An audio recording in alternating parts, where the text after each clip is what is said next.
साँझे भइल संझा रहलू तू कहवा।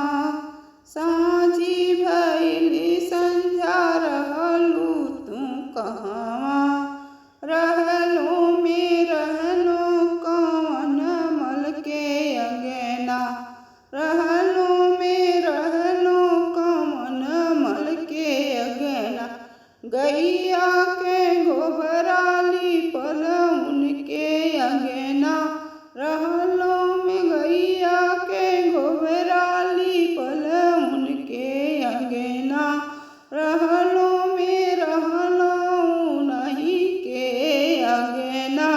साँझी भइल संझा रहलू तू कहवा।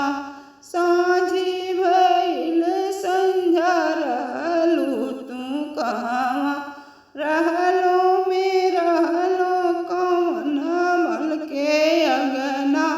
जहाँ चौक पूरल उनके अंगना। रहलो में रहलो कवन मल के अंगना। गजमोती चौक पूरल उनके अंगना। रहलो में रहलो उन्हीं के अंगना। साँझी भइल संझा रहलू तू कहवा। साँझी भइल संझा रहलू तू कहवा।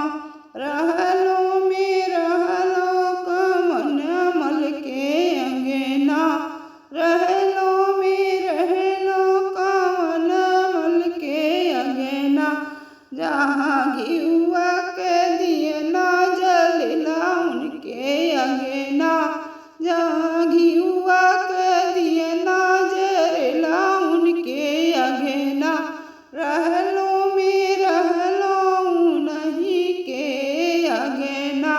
साँझी भइल संझा रहलू तू कहवा।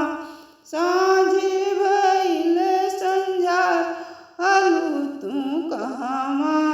रहलो में रहलो कवन बाबू के घर अंगना। रहलो में रहलो कवन बाबू के अंगना।